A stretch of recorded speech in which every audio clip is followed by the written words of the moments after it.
Well, good afternoon, everybody. How's everybody enjoying their festival?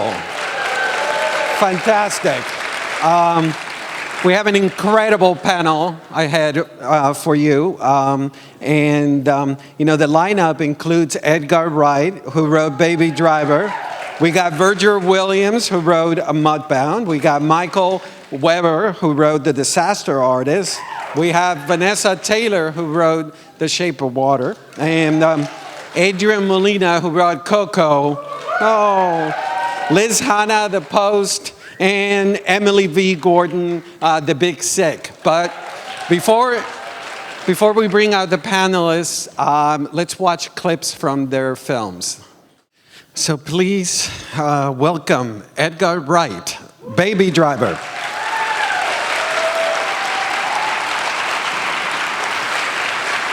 Virgil Williams, Mudbound.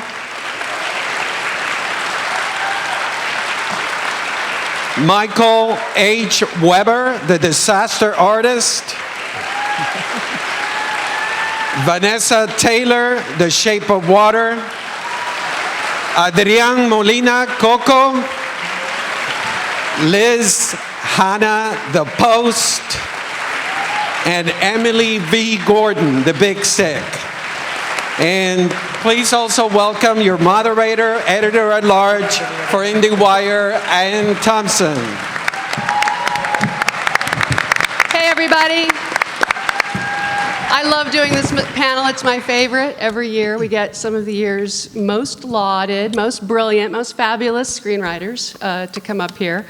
And this year, they are all part of movies that are in the Oscar race. Every single one of them. So Edgar Wright, down there at the end, wrote and directed action tour de force Baby Driver, which is up for a bunch of editing and sound awards and BAFTAs and Eddies and Oscars, all sorts of things. And Adrian Molina is the writer-director of Coco, the Pixar Day of the Dead movie. This is Adrian right here. I have it in my own order. And then we have several panelists who wrote scripts about real people. We have Liz Hanna in The Hat, wrote the Katharine Graham Pentagon Papers story that Steven Spielberg shoved everything aside for in order to make The Post, which is a remarkable thing. Rushed it into production. The film is also nominated for Best Picture and Best Actress, Meryl Streep. Emily V. Gordon, right here, wrote about herself in the true strange romance with Kumail Nanjiani, her husband, who stars as himself in the movie. Zoe Kazan plays Emily, and she's up for Best Original Screenplay for that. And Michael H. Weber adapted the nonfiction book The Disaster Artist with his usual partner, Scott Neustadter. We have Michael with us today. Yeah. And several other writers are on writing teams, including Vanessa Taylor, who is famous for being in the Game of Thrones writing room. And a lot of people don't realize that she did, in fact, write The Shape of Water with Guillermo del Toro. He did not write it alone. And the way they wrote it is sort of fascinating, and I look forward to getting into that with you. Shape of Water is up for 13 Oscars. And also up for adapted screenplay is Virgil Williams, who wrote the World War II drama Mudbound with director Dee Reese.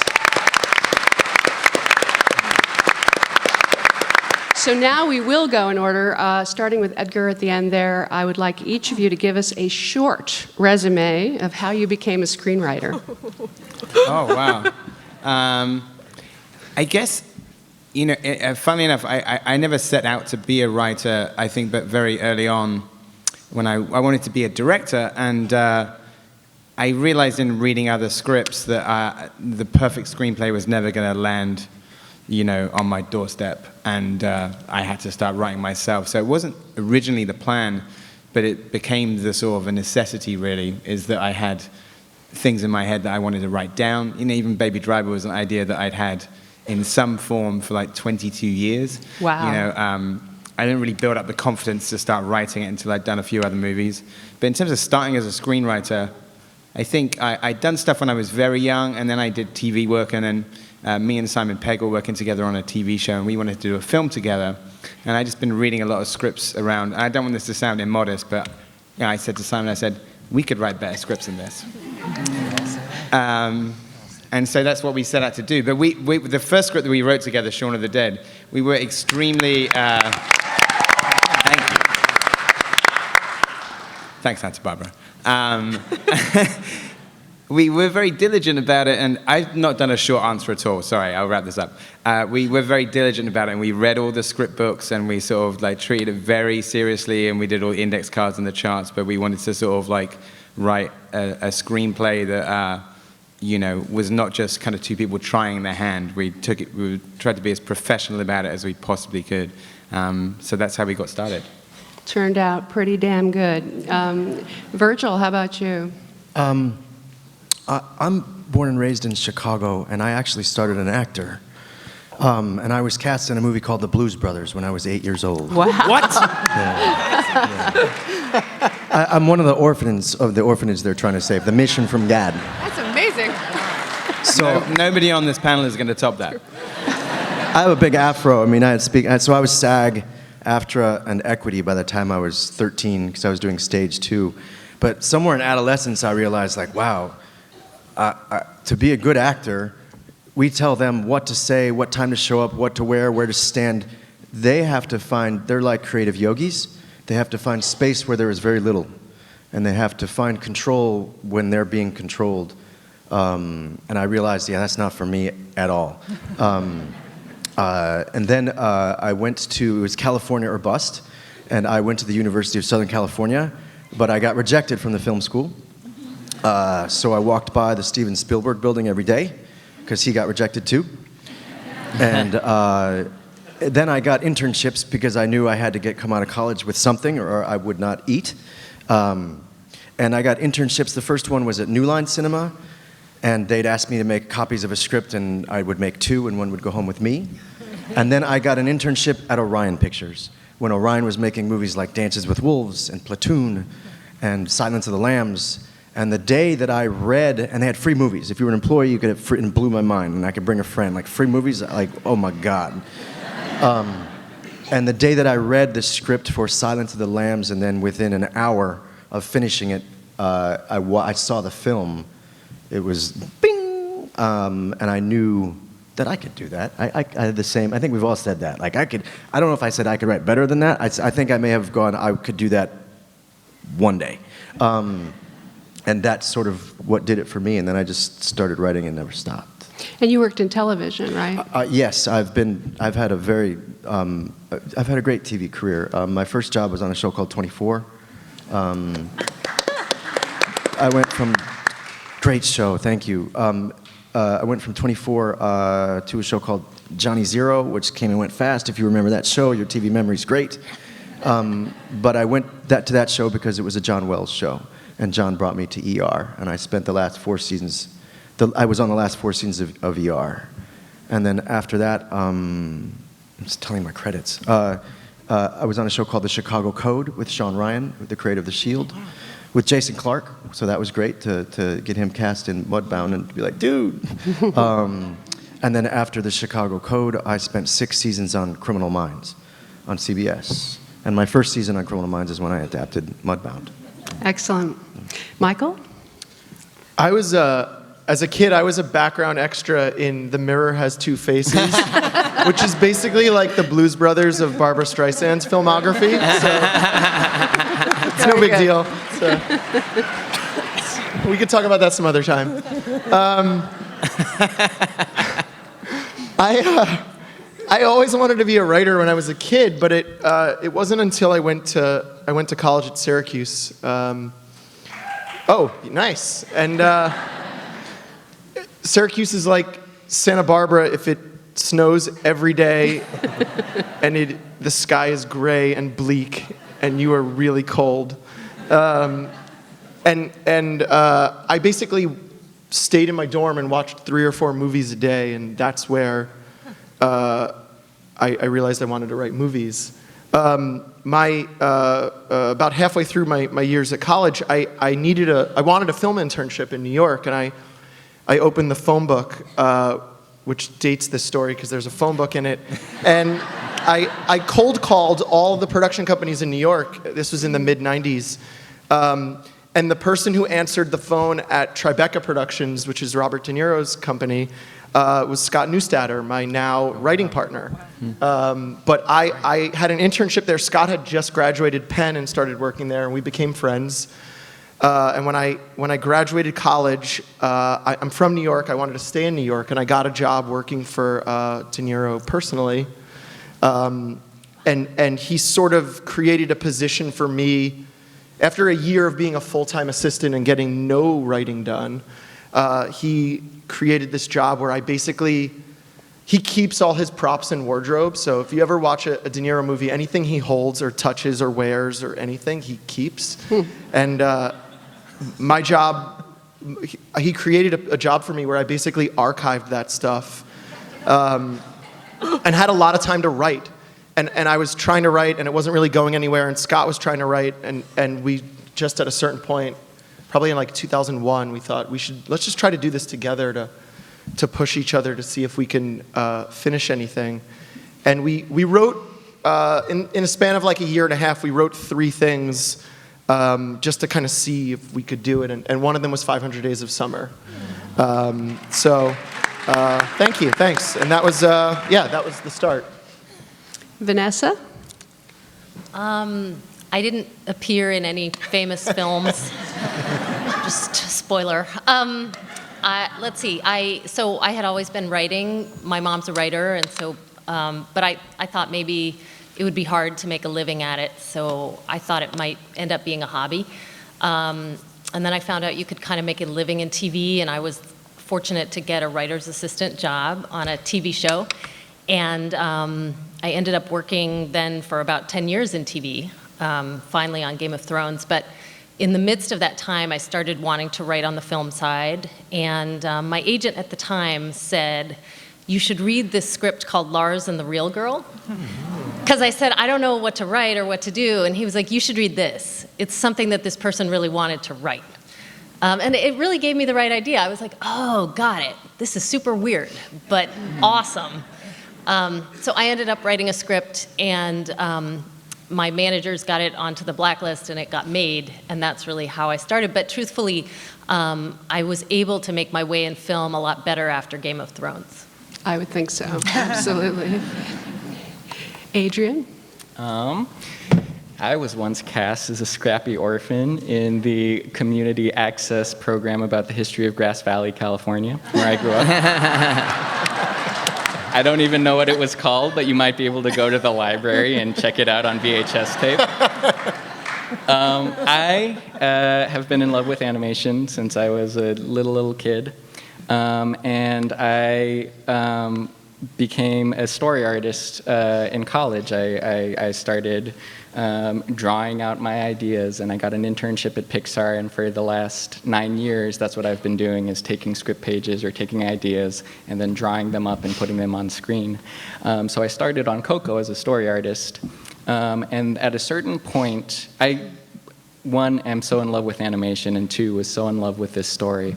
At a certain point, we were in between writers, and this story had a lot of really interesting and difficult problems to solve, and at this point in between writers, I thought there's a moment in this film that we can really up the stakes, and it involved writing this scene about a character named Chicharron in a hammock, and writing an idea about the final death, a death beyond death.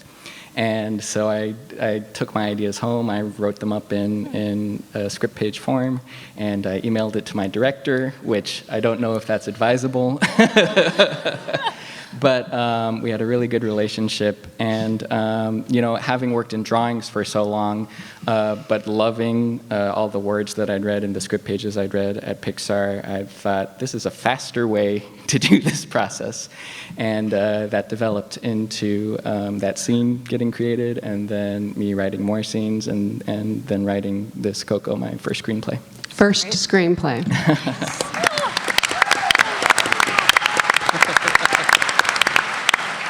Liz. I always wanted to be a writer. Again, I was always writing, but I didn't have any confidence that it was something I could either like financially support myself doing, or that I was good enough to even entertain that idea. And I love movies. I mean, I grew up watching Indiana Jones. You know, that was Marion Ravenwood was like my, that was who I wanted to be. And still do, obviously. But I grew up loving movies. I grew up loving the places that they could take you and the conversations you could have and how you could disappear in them. And so I thought the way that I would do that is as a producer. I thought, I don't know that I'm good enough to be a writer, but I think I can creatively be a producer. And so I went to AFI for producing, and then I started working at a production company. And so I worked at this production company for about 5 years, and about 2 years in of reading mostly just bad scripts, I was like, I can at least do it this well. And I had seen a lot of sort of CEs and development people try and write and it not go well. So I was like, I don't particularly want to... Creative executives. Yeah, I didn't particularly want to leave my job and health insurance if it might not work out. So I wrote a script about my family, which is hiding in a drawer and they will never see. You're very brave. That's one way to put it. Yeah.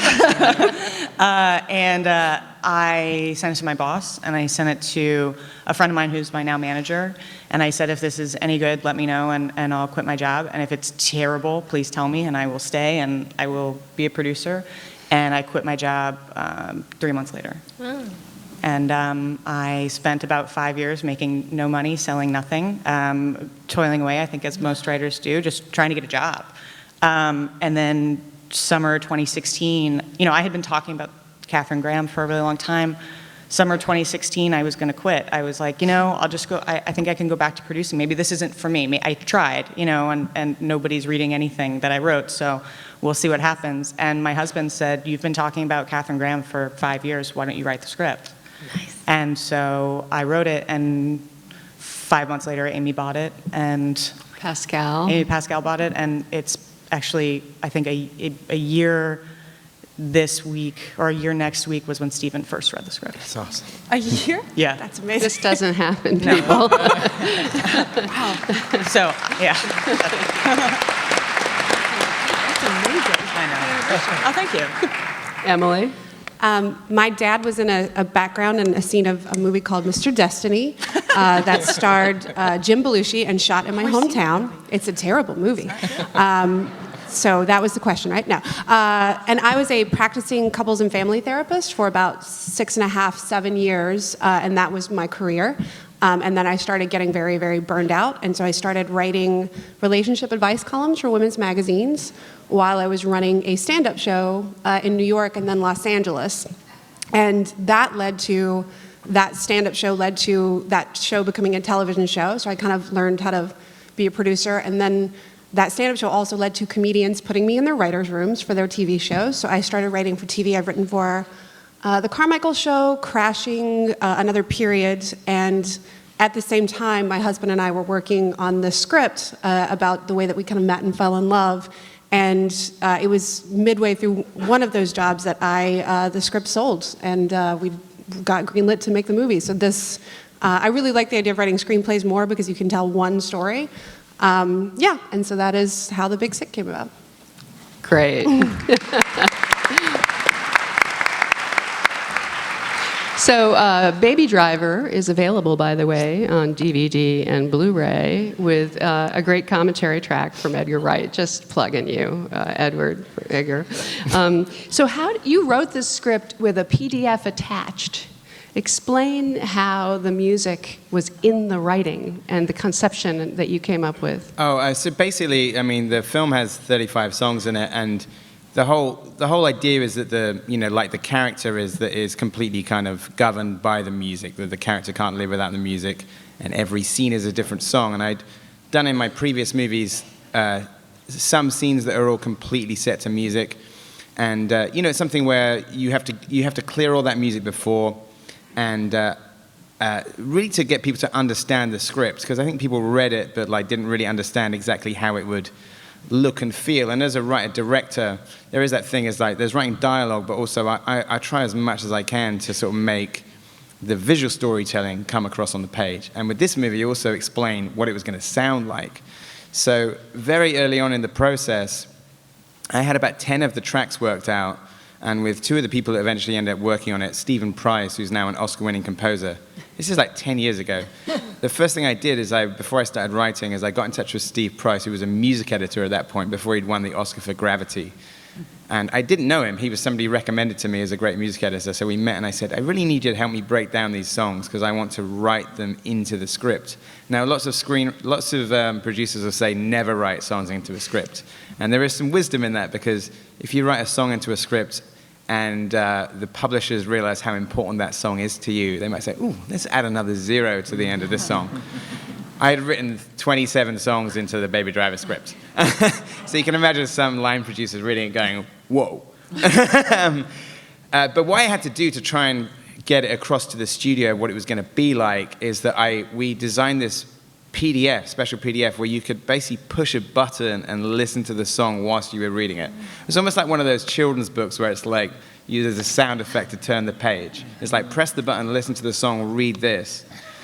And on top of that, some of the songs also had sound effects mixed into them. Me and this DJ friend back in the UK had done mixes of the entire songs with sound effects. So you could not only listen to Barry White, but you could listen to it with the sort of the police sirens and the shots and the things that were happening in the scene.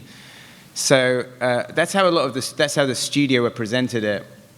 It's funny, I was reminded, this is absolutely true, and this is bonkers, is that my producer sent me the second draft of the script. And this is the only reason I'd put something like this at the start of the script is I was really going on the hard sell, trying to get a studio to make it, because it was originally developed with Universal, who passed on the movie.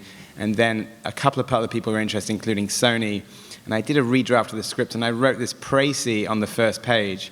And this is a real précis that I wrote as I was. And if it sounds a bit cocky, I was believe me, as a lot of these writers know, sometimes you really kind of have to hard sell something. So I said this thing, as I said, Baby Driver, it's really important that you read the stage directions, because lots of people don't. Lots of people just speed read right through the stage directions and just read the dialogue bits.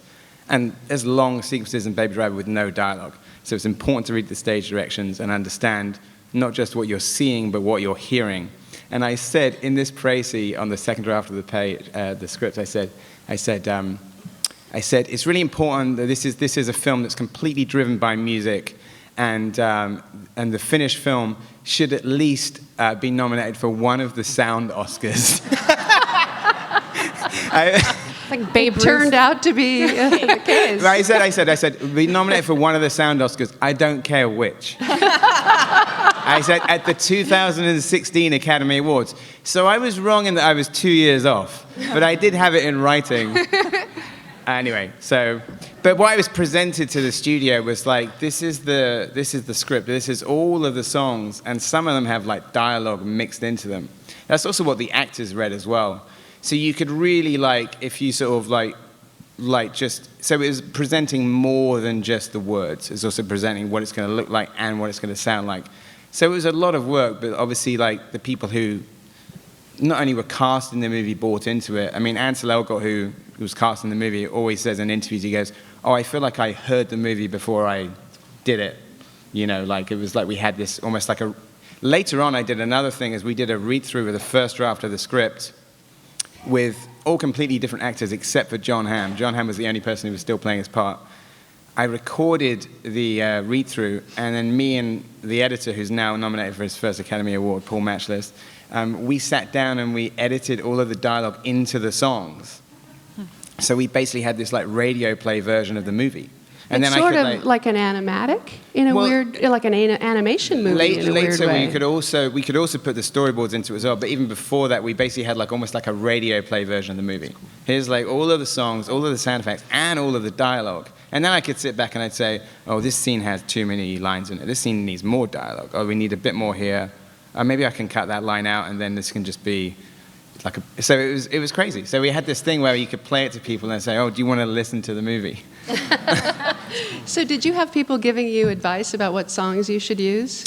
No, I mean, only in that we, like, I picked all the songs. I mean, the biggest Herculean task, and somebody that doesn't get nominated for anything, is our music clearance person, is a woman called Kirsten Lane, who I think there was one benefit to, like, we got pushed. This is why my Oscars thing was off by 2 years. We got pushed because of actor availability. But what that meant is that before we had started filming, we had cleared all of the tracks. Wow. But that was this woman, Kirsten Lane, who is the music clearance person, who just did that amazing task of clearing. Because you can't shoot those scenes, especially when actors are actually referring to what they're listening to or singing along.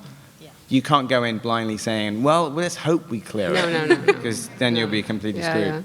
So how did Hong Kong cinema and musicals influence this movie? Hong Kong cinema? Well, musicals, absolutely. I wanted to basically, I guess I've been like sort of tiptoeing around actually doing a musical over several films. And this is my idea of like, I wanted to kind of, I guess I wanted to trick a lot of action movie fans into watching a musical. Because Fast and the Furious fans wouldn't go and see Chicago, but I thought I'd like trick them into seeing a musical. I'm a big musicals fan, I'm a big fan of action movies, and this was my idea of like the two things colliding into each other. I mean, Hong Kong cinema, I would say, I know what you're referring to there. A lot of classic Hong Kong movies are structured like MGM musicals. And if you watch the work of like Jackie Chan or John Woo, they always like say that like Gene Kelly and Stanley Donen are like their kind of biggest heroes. And if you watch those movies, the kind of structure of fights in a Hong Kong musical is almost identical to like Singing in the Rain. It's like, okay, we got 5 set pieces. It's true. It's like, I mean, John Woo's favorite film is West Side Story.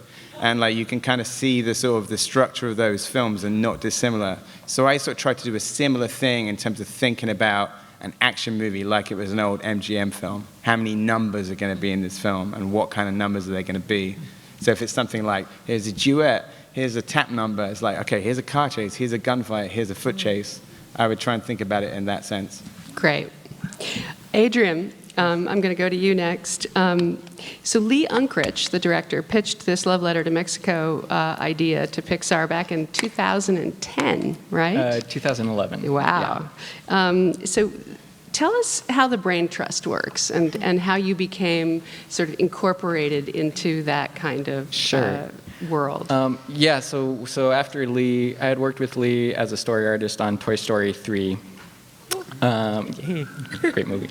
And after that was out and in the world, and Lee was free from the responsibilities of finishing it, he could pitch new ideas. And the way it works at Pixar is when you're pitching new ideas, you usually develop 3 impressions of a film that might include an outline. It might just be a feeling or a concept, and you do some drawings, and you just pitch the things that you're excited about. So Lee went through that process, but you know, by and large, the idea that got people most excited was a film about Day of the Dead. And he filled a room with imagery from the celebration, the candlelit cemeteries, the face paint, just these beautiful images, and it was very evocative, but it didn't necessarily have a story, only a concept of if you had the opportunity to meet the people who came before you and made you who you are, would you discover anything surprising? Would that set you on a different trajectory? And that was kind of the universal element that everyone was like, yep, I would ask that question and be curious about the answer. And fortunately, that pitch happened, I think, in late September of 2011. and the celebration is on November 1st and 2nd. So they got the green light, and Lee, Darla, Jason Katz, the head of story. I'm not sure if the first writer on the film, Matt Aldrich, might have been on that trip or the next one. They all went down to Oaxaca and Michoacan and Mexico City and started doing research and started meeting families and asking about the celebration. And from those early research trips developed this understanding about a tradition related to death that is not morbid or somber, but is celebratory and opening and really based in this idea of actual family reunion, that if you actively remember the people who came before you, they can come back and be with you once a year, and it's annualized. And so that it creates an event, it creates a community out of it, and so that became informative to, okay, these are the themes we want to work with. This is how we want to use the idea of remembrance in terms of its value in our lives and in terms of the stakes of the story, and that was the genesis of the whole idea. So as someone who's really a visual artist, how fun was it for you to have even more control over the words and the story? That must have been heady. That is an aspect of the process that I've always gravitated toward. So as story artists, one of our jobs is to take the script pages and draw so that we can, in a very fast, cheap way, figure out, do these story points work if we draw in the acting and the shots and we put in temp voices? Do we feel something? So I enjoy that part of the process, but the other part of the process is the story room will also kind of act as a writer's room. So they'll get all the story artists together, and in a spot where they have something we need to achieve, we just don't know how to achieve it, we all start throwing out ideas and drawing pictures and doing anything that we can to inspire a solution. And if you want to, and this was kind of my tilt, is if you want to, you can also chime in about structure and stakes and motivations and how are we going to force this character into doing something that makes them uncomfortable. And that was always where my brain went. I'm an okay artist, but I'm really excited about what decision can we make, what setting can we put this character in, where it's really going to force them to define what they want and make that entertaining. And so I got invited into those writing sessions, into those problem-solving sessions a lot. And I would take those problems home with me, just because that's how my brain works. So I think it's one of those things where my entry into the process was through drawing, but it helped to reveal to me that I also really love just the words part of it, the imagination part of it, and because there are artists who are better than I feel very, and I have a good perspective on what an artist needs from the pages in order to draw it up. I had a relatively painless time transitioning, except for the fact that writing is super freaking hard and you beat your head against the wall, but that was the pain that I went through, not so much that it was a foreign territory, only that it is the pain that all writers go through. And you also had the chance to really dig into your own heritage in terms of putting some details. I mean, the details in this movie are so amazing. Thank you. That was one of the things that the whole core team from the very earliest point really wanted to be sensitive to and attuned to. And I'm very thankful that that's where they started. It sort of started with a little controversy. It started with a little controversy, and I'm even thankful for that, to put into context. In the early stages of creating this film, there was a kerfuffle where the Disney legal department, in scoping out titles for the film, trademarked the term Dia de los Muertos. Or they tried to. Which I have to believe was a situation of not thinking it through. But the reaction, and you ask Lee and Darla the director and producer, and like the moment this happened, their hearts broke because they had like every single step of the process had been about, we need to do this right, we need to do this faithfully, and that event caused a stir, and rightfully so. But the result of it was that we had an event that we could point at to say, like, you guys, we really need to take this seriously, because this is not just a film. This is something that, I'm Mexican American myself, and explaining this is something that when you have this as your DNA, you embrace it as a tradition, it's a point of pride, it deserves that respect. And what that helped us to do was convince everybody to be on board with this idea of opening the doors and inviting people from the community. One of the people who called us out, Lalo Alcaraz, he's a cartoonist in LA, and we contacted him and we said, like, you're absolutely right. This is what our intention is. We would love for you to be able to help us achieve that. And he heard us out, and he joined our team, and he saw every screening pretty much from beginning to end as part of that core team, along with a woman named Marcela Davison Aviles and Octavio Solis. And for me, as a writer, that was like heaven sent, because there's the pressure of creating a Pixar film that is of the Pixar quality and can appeal to an audience that is as broad as Pixar's audience. Then there's the added pressure of, like, this is the first opportunity that my community has had to be able to showcase the things that we value about our traditions, and if I mess this up, it might be the last opportunity. I think it worked out okay. It worked out okay because But so important to it working out okay was being able to have a room where I wasn't the only voice who was voicing that, and we had these allies and these people, and even my experience is only a narrow window into what the Mexican experience is, what the Mexican American experience is, and so to have all of these people in the room, all of a sudden, the conversation.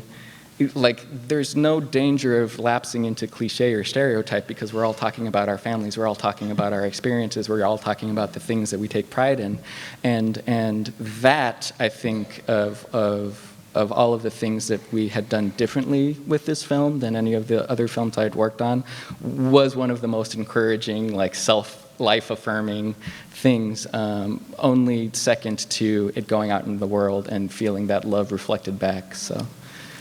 Thank you. Yeah. So, Liz,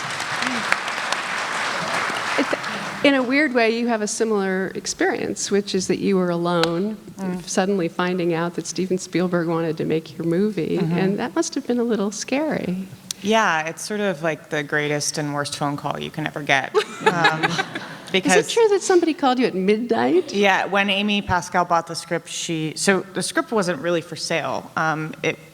I didn't have an agent, so it had been sent to agencies to see if they would sign me, and then there were two producers that I was working with, and they wanted to see if the agents that wanted to sign me would maybe package the movie, and we'd make this $6 million movie that no one would ever see, but we beat it.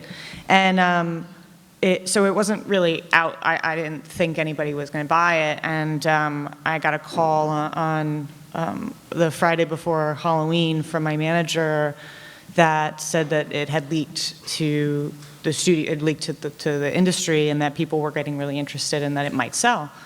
And I was like, all right, we'll see. And then Amy Pascal bought it at 11:30, and it was midnight, and I was in bed, and she called me, and she bought it. And it was very surreal.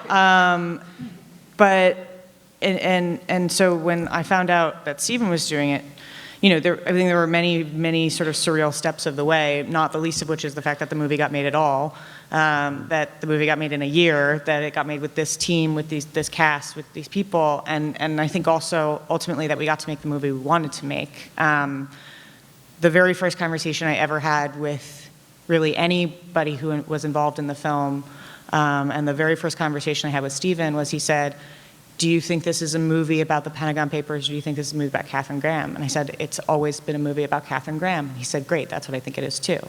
And everybody was intending to make a movie about this woman finding her voice and telling the story about a woman who history had, for the most part, forgotten, and who played a very important role in history. And so that, going into it, knowing that that was the intention behind everybody's involvement, it was sort of similar to what you were talking about. It was really powerful because, again, I didn't feel like I was the only one in the room being like, let's talk about ladies, like I didn't feel like I was the only one sort of pushing the boulder uphill. And then they brought in another screenwriter. Yeah, so Josh came on. Josh Singer, who wrote Spotlight. He wrote that tiny won movie. An Oscar for Spotlight. Yeah, this is a little movie. But he came on when Steven signed on to do the film. We were in production 10 weeks later. Because he wanted to have the movie out by the end of the year. So that was the only way that we could back it in terms of the schedule.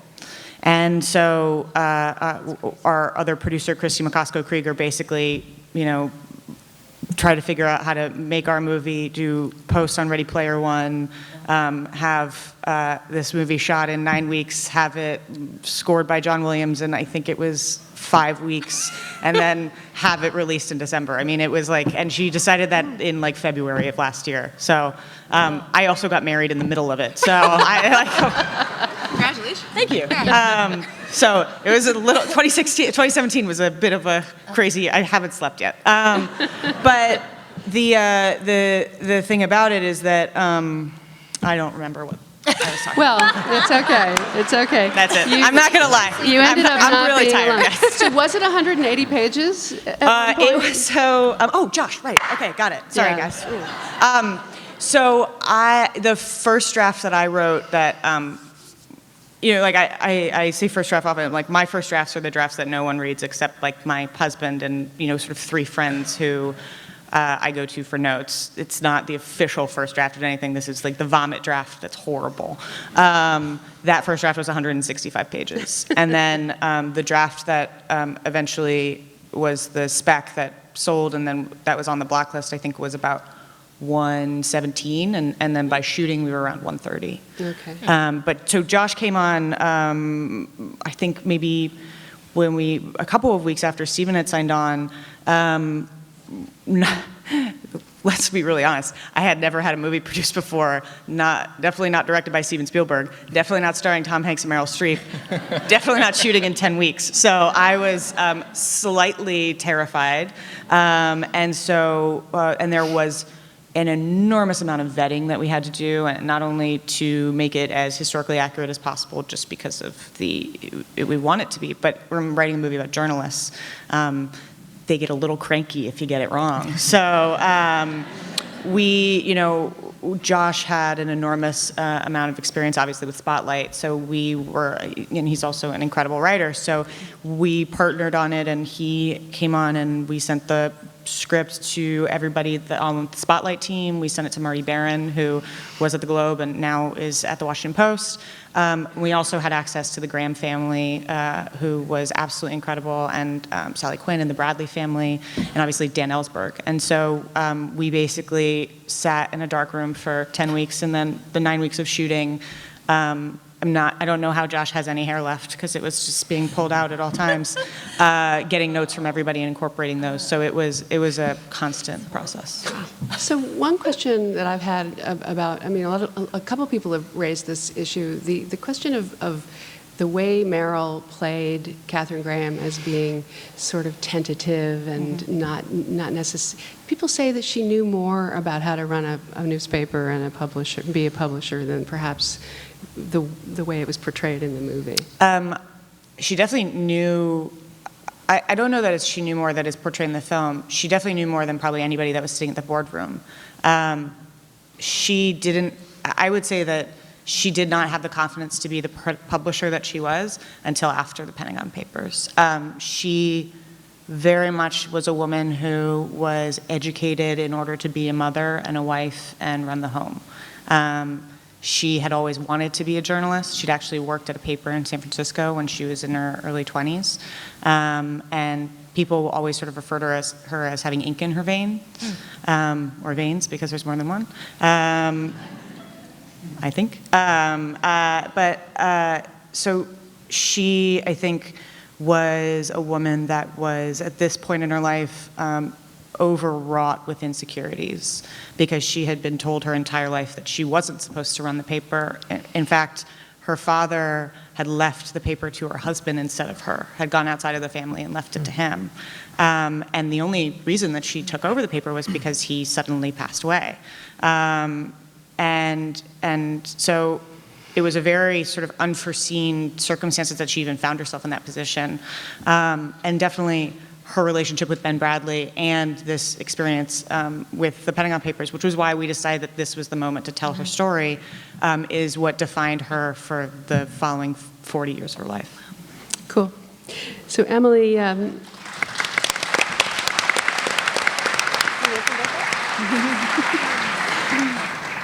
Your husband joked that, Kumail Nanjiani, that on day 2 of the coma, I started taking notes. Real funny joke. That one lasted long. Yeah. So how did he go from vigil keeper at your hospital bedside to co-writing the script with you? He started it alone, and then He did. Yeah, he did a podcast. So if anyone ever tells you podcasts can't take you anywhere, he did a podcast where Judd Apatow was another guest on the podcast, and afterwards Judd wanted to kind of meet with him, and so he threw out a bunch of terrible ideas, and then said, also, when my wife and I first started dating, she was in a coma for 8 days, and I had to hang out with her family, and Judd was like, yeah, that's the idea, obviously. So he came home, and he kind of initially was working on it. It just had been this big thing. It had been, at that point, 5 years since the Big Sick, since the coma. And he and I it just was a thing that was kind of looming large in our life. The way that we kind of got together, it was a thing that we talked about often, but it kind of was just this weird thing that we didn't talk about enough, quite frankly. We weren't really excavating it. And it was a block in our lives. And so he started writing on a draft of it. And he was showing it to me for notes, and I was like, you are getting this so wrong in so many ways. And I kept giving notes, and he was like, I really think we should write this together. And I kind of took a moment, because I had written, initially right after getting out of the hospital, I wrote an essay about I was in a coma and I didn't change a bit, which was very incorrect and unprocessed and terrible, and I'm glad it doesn't exist on the internet anymore. And I thought I was ready to write that then, and I wasn't. What if we're not ready to write this now? What if this isn't, and it's also our private lives that are completely then for everyone to see, all shiny. And so I was a little hesitant and took a couple of days to think about it, but I thought, no one else can tell the story because I don't think this exact thing has happened to anyone else. And I want to see this movie. I want to watch this movie. So we kind of dug in, and we were working with Judd, and so it was a few years of us on weekends and kind of when we had spare time working on drafts, taking them to Judd ripping them to shreds, repeat that process over and over. And it was a really, really great experience to kind of go through and excavate our relationship and excavate this one enormous event in our lives that had kind of changed literally everything about our lives, and then try to figure out how to make that funny and lovable for people to watch. So yeah. But you ended up sort of having to distance yourself too and fictionalize it. You want to have enough, 5 years I think was enough time that we could access the emotions of it without it being overwhelming. And I think that was a really important, and we all put ourselves into everything we're working on, but I think when you're literally working on your own life, you need to be able to you want the tears to not immediately come and mess up your keyboard. You just want them to be there if you kind of need them. And they were. And so I found myself listening to music that I was listening to at that point in time, like when I actually got sick. All of that stuff kind of helped us. We went back and played video games we were playing right before I got sick. All that stuff weirdly helped us to access that time without feeling overwhelmed by it. And then you had to work with actors on set. Yeah. So it changed again, right? Absolutely, and I think that was really, really important. Judd and Barry Mendel, our other producer, really, really beat into us, this isn't a documentary. This is not going to be your lives, because no one wants to see anyone's actual life on screen. It's not entertaining. We have to make this into a work of art that can kind of stand on its own. So they beat into us, don't be precious with this story. Just because it happened to you doesn't mean it needs to be in a movie. There were several things that were so monumentally important to us that when we wrote them out, we were like, oh yeah, that is terrible. That shouldn't be in any movie ever. And then when we started casting actors, they all had their own ideas about their characters that were often quite different than the actual people they were portraying, but they were right, because those were their characters and they're actors, and that's their job, is to inhabit characters. And the producers wanted you to expand the parents more. Absolutely. Well, yeah, I mean, my parents are lovely human beings, like, they've got their issues, but like, if you get Holly Hunter and Ray Romano in, and you don't take their input on what a character should be, you're wasting them in some ways. It's also, why would you want Holly Hunter to do an impression that of a person literally no one's met? You know, my mom, like, unless you're friends with her on Facebook, you don't know what my mom is like. So it's like, it would have been hobbling her in some way. So I think we really, and with Zoe Kazan too, she had thoughts about who Emily should be and what this character was, and she was right, because we were creating a character that was a version of me but wasn't me. And I think the sooner you can, if you're writing about yourself, the sooner you can let go of stuff like that and realize that you all are working together to make a story and no one person is an expert, I think the better off you'll be. Absolutely. So Michael, how did you come upon this disaster artist book by Greg Sestero and Tom Bissell about the making of Tommy Wiseau's The Room? I had never seen The Room before this all started. I'm just curious, how many people in here have seen The Room? Wow. I'm going to say like almost half.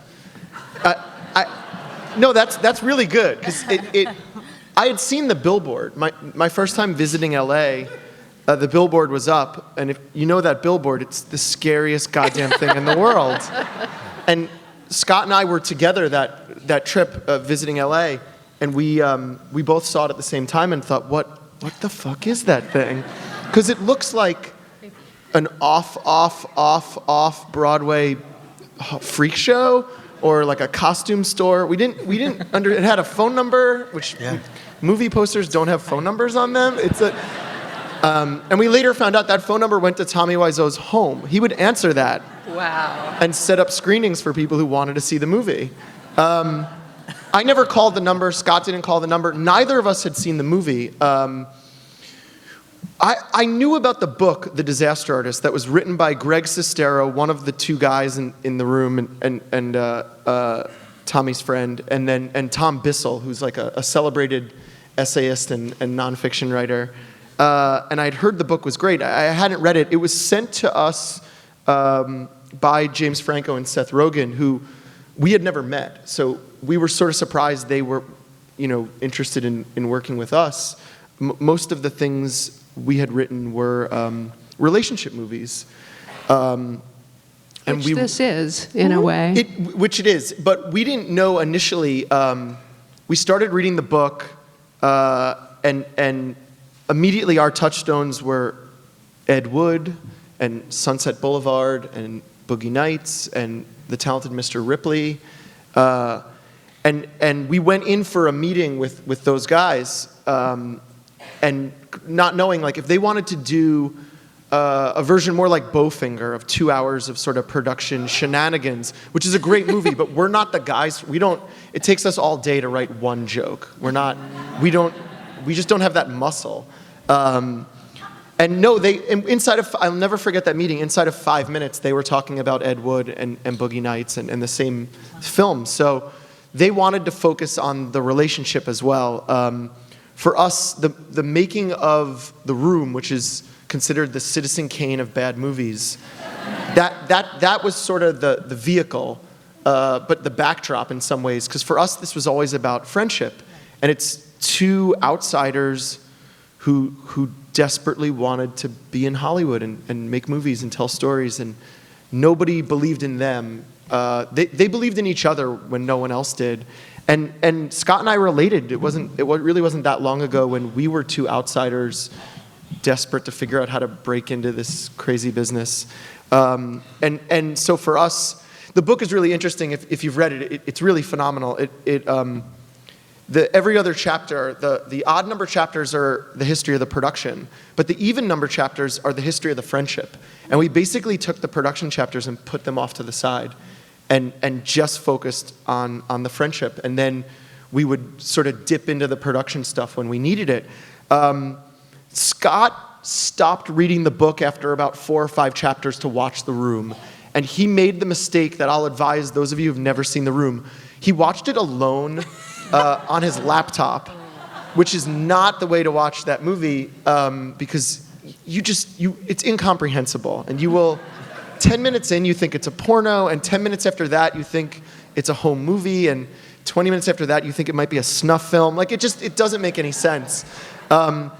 We didn't tell the producers this, but by design, I waited until after we wrote the first draft to watch The Room. Wow. And Even though we actually you called didn't. it a sequel to The Room. Well, actually, Paul Scheer, who's in our movie, said it best. He said, if you've seen The Room, The Disaster Artist is a sequel, and if you've never seen The Room, The Disaster Artist is a prequel. And the reason I waited was because just like in this room, I mean, most people haven't seen The Room. Honestly, most people haven't even heard of The Room. So we wanted to write a movie about dreamers that you didn't need to have ever heard of this movie to see. We were always saying in the beginning, you don't need to be a baseball fan to feel something when you watch Field of Dreams. Right. Our movie's very different than Field of Dreams, but you don't need to know anything about Tommy Wiseau. If you do, it's enjoyable, and if you don't, you can seek out The Room afterwards. So is it true that he gave you notes? Okay, so so this stays here. Tommy negotiated his own contract, which is a very Tommy Wiseau thing to do. And the things he negotiated were he got to give script notes, but not to the writers, to a producer. And those were a series of phone calls with one of the producers that totaled over 10 hours. But Tommy doesn't know what a script note is. So he basically was using the opportunity to kind of air old grievances. So Seth Rogen, if you've seen the movie, Seth Rogen plays Sandy, who's the script supervisor when they're making the movie. And the making of The Room is only a small part of our film. But so Seth's not in that much of it. And Tommy spent hours complaining about why you have that Sandy character in so much of the movie. Because he doesn't, to this day, the real Sandy Schlar takes credit for directing The Room. So Tommy used the opportunity to give script notes to sort of grind an axe and complain about things and just like crazy stuff like that. He also negotiated,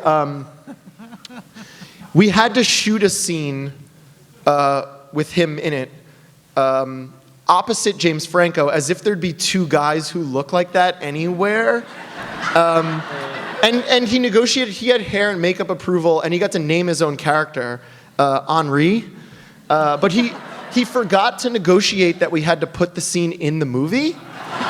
So he just like did not. So he didn't use an attorney. I mean, like he just gets on the phone and is like, here's what I want. And so Greg Sestero, who co-wrote the book, was on set quite a bit and very gracious to Scott and I and really deferential and knew we were trying to write the best movie. Tommy was on set for all of 3 hours, and it was just to shoot this scene. And we wrote, there's a party scene kind of in the middle of the movie with Gerard Carmichael, who is there with Dave Franco's character, who's playing Greg Sestero. And we thought, okay, off to the side of that party, at that party, we'll have the real Tommy Wiseau playing Henri, and James Franco as Tommy. And then we could kind of always, if that conversation doesn't work, we can lift that out. And it did not work. So he's not in there. Well, so Tommy showed up, and we wrote like a couple of lines for him, and he immediately was like, this is it, and just kind of did his own thing. And that scene is now at the very end of the movie after the credits. So sort of, I don't think Scott and I will ever be invited to write a Marvel movie, but this is sort of our post-credits tag, as if we're all in the Tommy Wiseau cinematic universe.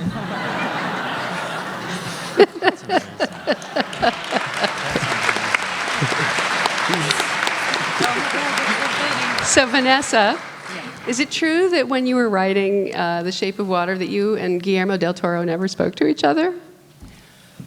Well, technically, pretty much. I met with him several times before we started writing. I mean, he had already started writing. He had some outline material, some pages. He had really been thinking about this for a long time. I came in pretty late in the process. And but then, you know, we met a few times and I had some questions. He showed me some of the material. You know, they had been designing the creature, and so I got to see that. And I asked some questions about kind of what he had in mind for some of the things, the time period. And then suddenly he was sort of gone. You know, Guillermo travels a good bit and is involved in quite a few projects. And so he was just sort of, you know, out of town, but we needed to proceed. And so it just kind of started. And later, he said something that made me feel that this was really sort of intentional. This is, I think, probably his process normally, is that we would just send pages back and forth. So at first it was like, here's my 20 pages. He'd add on, like, here's my 20 pages.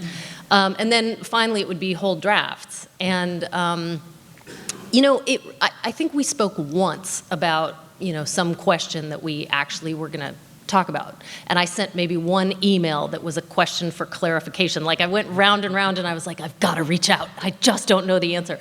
But in general, it was sort of like, I sent you my pages. You know what I think because I executed my thoughts in the script. So, like, if I didn't like your scene, I took it out.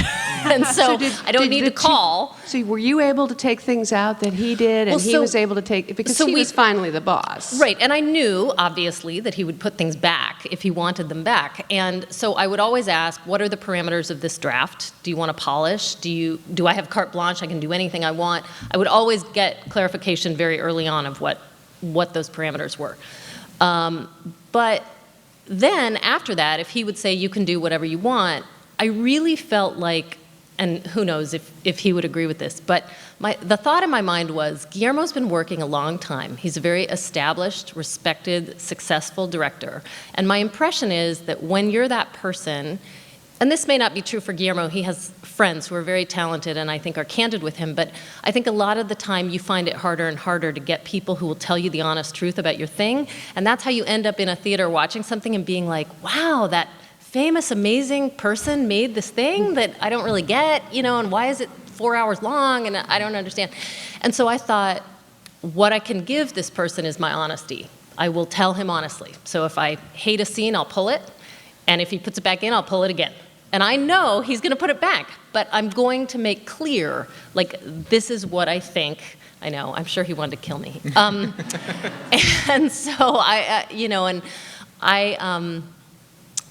yeah. So the mute character, I mean, the whole thing of figuring out how to have the other supporting characters express for her, that must have been a tricky thing to execute. Well, yeah, I mean, it obviously, once you decide you want your main character to be mute, she has to be surrounded by people. And so, for instance, the idea that she wouldn't have a close friend who lives next door, who knows what she's thinking.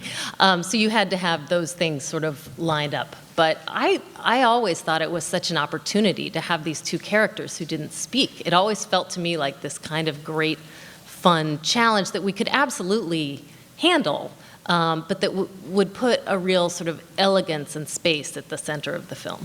So the genre is so bizarre. You've got the Creature from the Black Lagoon horror aspect, you've got the fantasy, you've got the romance, you've got the Cold War thriller. You had to meld all of those together in a coherent way. Yeah. So when Guillermo first described it to me, he was somewhere in the middle of his story when I was like, oh, it's a fairy tale. I got it. Because at first what I just heard was, it's a period piece. And then when I heard fairy tale, I thought, oh, okay, so then kind of anything goes. It has to have a cohesion, but all these things can coexist. That'll be fine. So to me, it always, and he also, at one point, he referenced how much he admired the Coen brothers. And I really enjoy, oftentimes, the tone of their films, and you know, I guess there is some cohesion to their voice, but they also have a real diversity of projects, and that just to me was very inspiring to sort of think about, okay, it needs to have its own internal logic, and it needs to have a tone that works internally, but it can kind of be anything. So yeah. It was cool at the Critics' Choice Awards when he thanked all the women who worked Oh on the my movie. God. Because you had been a little bit invisible for a while. Guillermo's the best. He's just the most generous, and this movie came from his heart. I'm so happy that I worked on it. I really enjoyed the work I did, and I'm proud of it. But this movie belongs to him, and when he shares the credit in that way, it's a real act of generosity.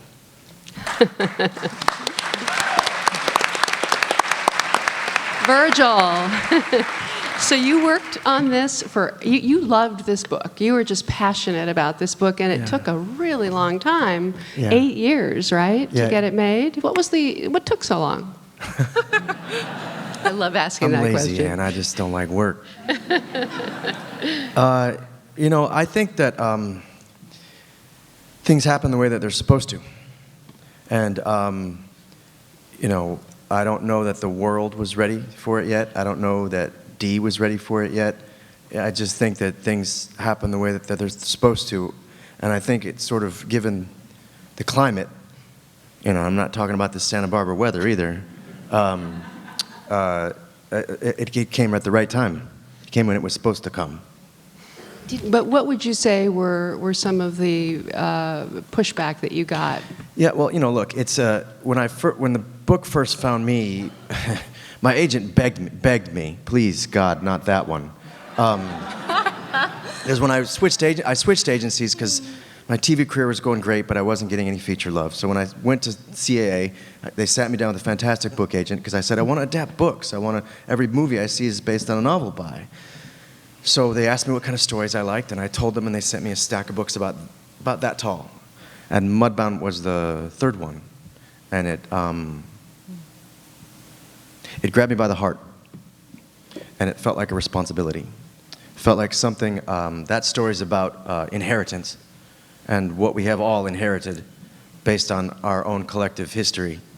And it asks you, it tells you who you are, shows you who you are unflinchingly, and then asks you, what are you going to do about it?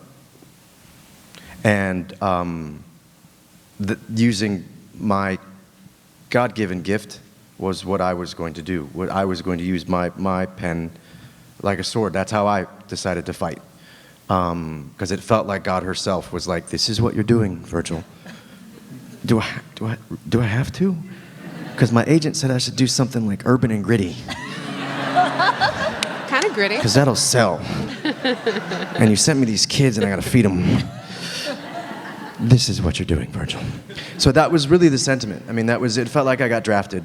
And it felt like, this is what you're doing. So the pushback was period piece. The pushback was Jim Crow.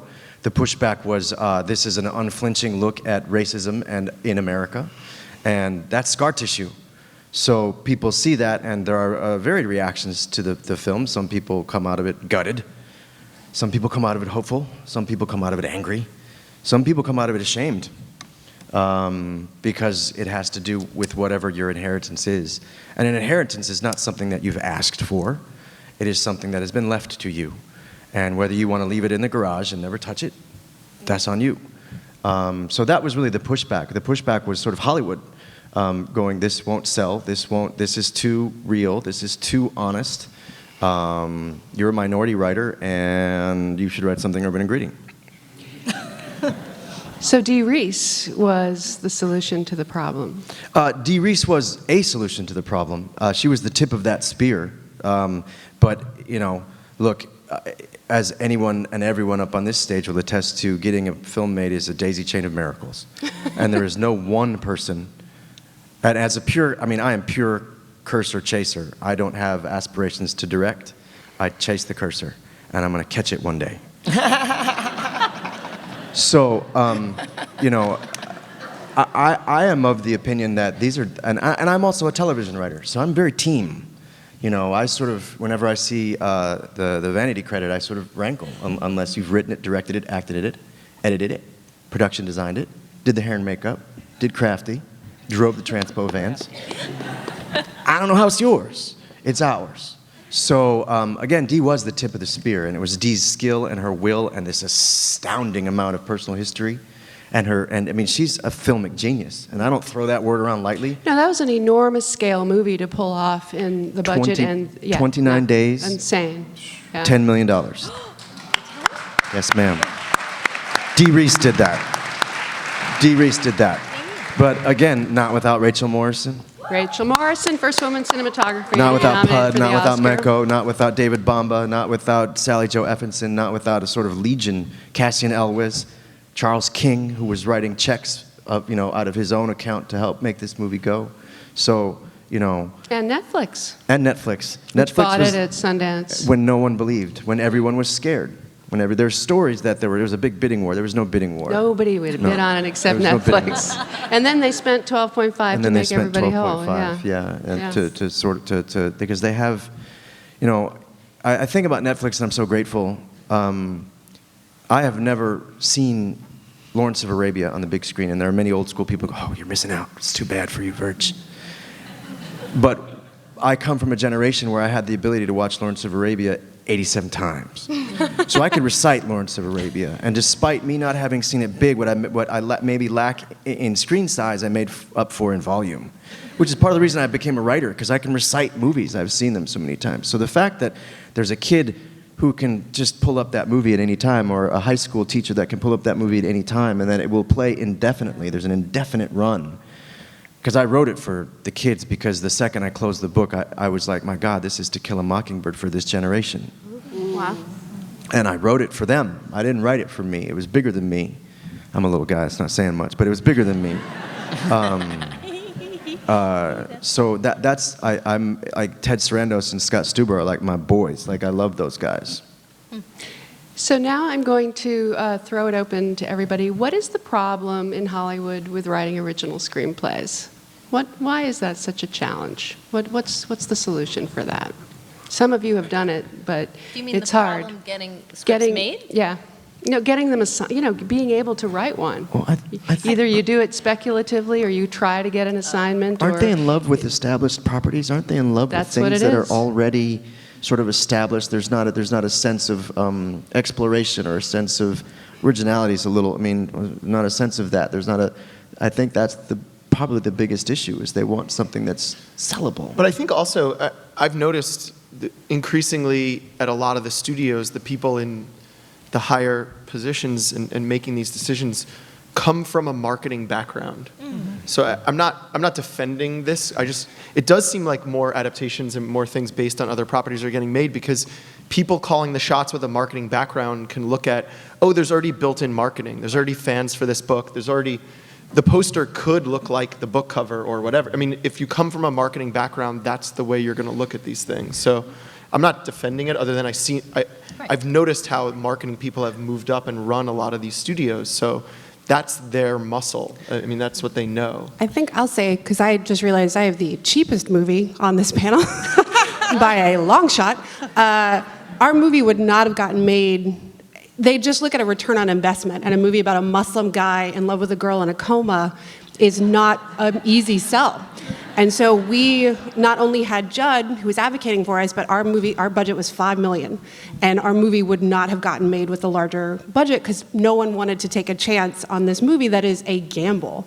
And I think when you have smaller budgets or more medium-sized budgets, you can take more gambles, because you don't have to worry about making a shit ton of money. And I love that, and I think there's room for all kinds of movies, but I think as for us specifically, we would not have gotten this movie made if they wanted to make it with a larger budget. And you sold it for $12 million. That's true. To Beat by Amazon. Mudbound. That's right. But yes, Edgar. I think the thing that's so short-sighted about it, it is completely true that the studios are concentrating on IP and getting an original movie made. Mine was an original screenplay, and it's just tough kind of pushing that through, because there's nothing for them to hang it on other than, like, I'm doing it, and we could get a cast together. But it's funny, when I was doing the press tour for Baby Driver, and I was very happy that it did well, because it was one of the few like original like movies that did well in the summer, apart from The Big Sick. But what's interesting is that lots of journalists asked me, they said, "Oh, you've done an original film, are you anti-franchise?" And I said, what's so short-sighted to me about the way that Hollywood works, it's kind of like this death cycle of just doing the same things, is you do have to think that in 1977, Star Wars was an original screenplay. In 1981, Raiders of the Lost Ark was an original screenplay. In 1984, Terminator was an original screenplay. You know, Die Hard was that's an adaptation. Lethal Weapon, The Matrix. Yeah. But it is a thing, it's like, so what frustrates me is that it's not a case of, I think a lot of people in the industry think there's like indie films and films that are sort of like the, you know, award season films, and then there are like the summer franchise Fast and the Furious movies. But a lot of those, there were a lot of great original screenplays that were designed to be big audience movies as well. And that's what's really short-sighted, is a lot of the development executives don't see that, is that, well, one of these films could be the next Star Wars if somebody would give it a chance. Exactly.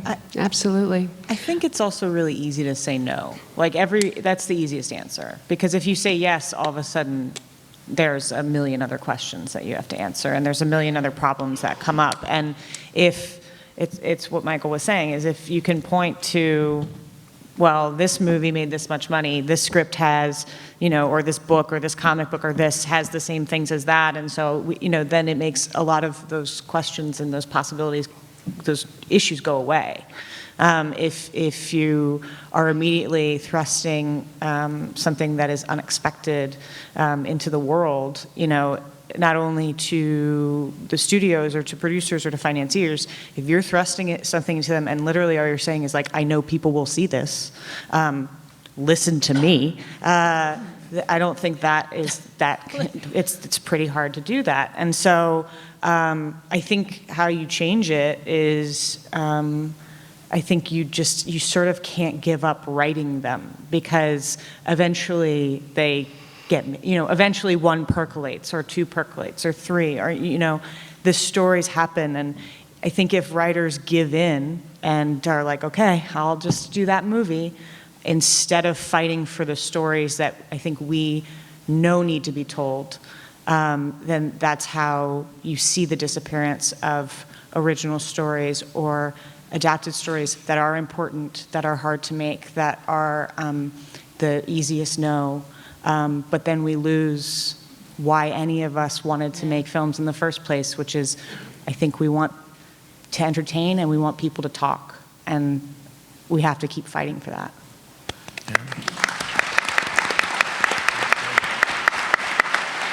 So now I'm going to run down the line, starting with Edgar. Give us a sense of your writing process. This is one thing we do every year. I think when I was, Baby Driver was the first screenplay I'd written on my own.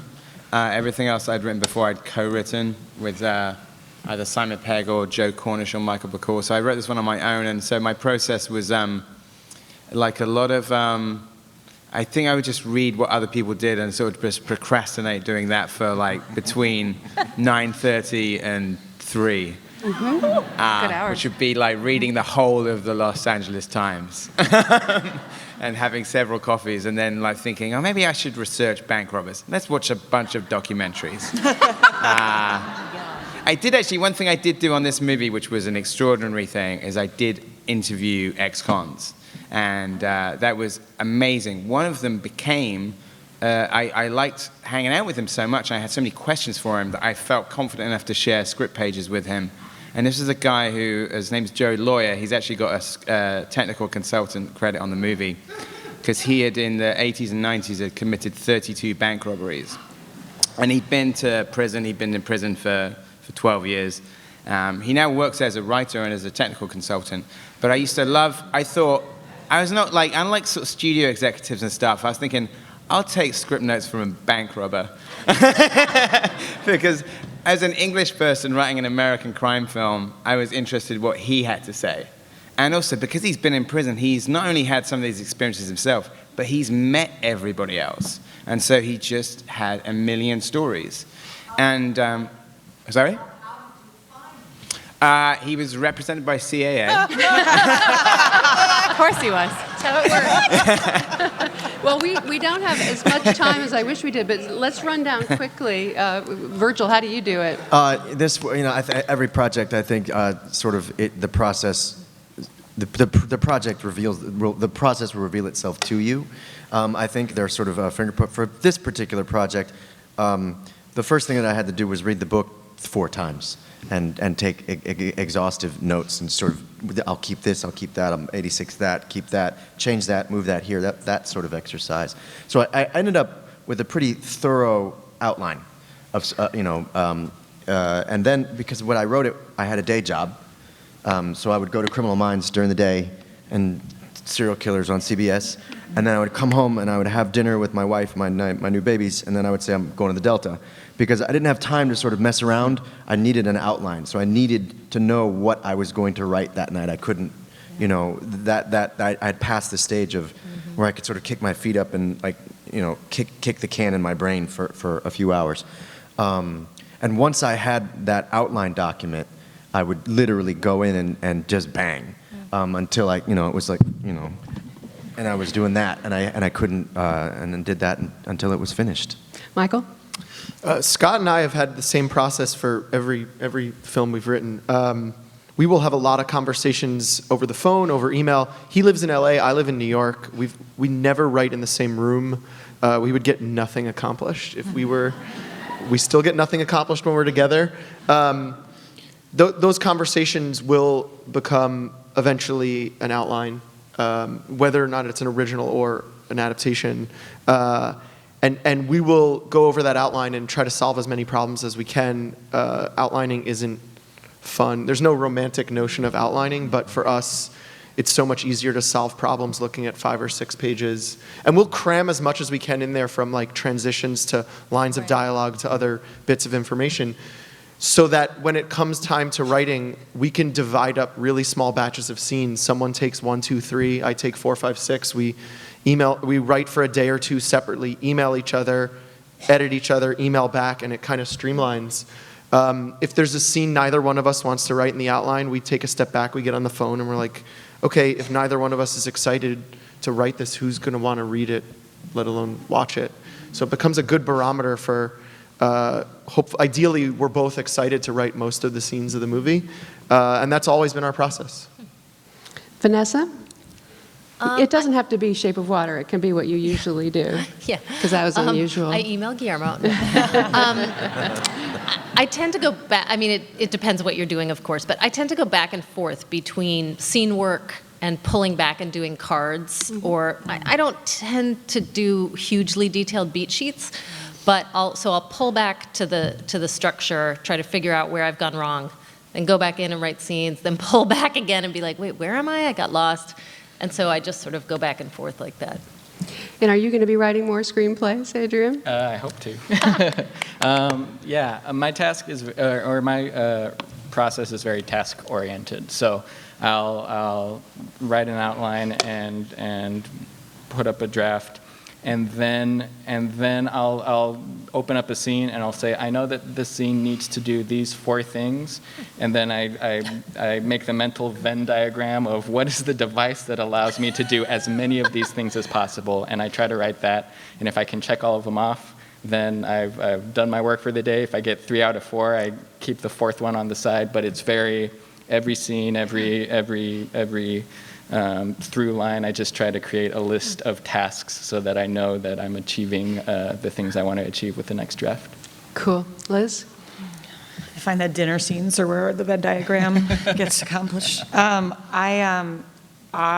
It goes for original or adapted or historical. I've written 2 historical films now, and for me, I absolutely despise treatments. Like, I think it's like the worst writing I've ever done in my life. So I try and avoid it as long as possible. And I will write literally just a beat sheet. It's usually like 4 pages long, and it's just this scene is this scene is this, and it's just the plot. There's no character beats. There's nothing in there. And then once I have that, I sit down and I write page 1, and I won't revisit anything I've written until I finish the first draft. Wow. And often I'll write notes to myself in the draft that's like, this is terrible, or like, or I'll get to a point where I want to remember to back in something, and so I'll make a note that says like, remember to go back and write this when you get back there.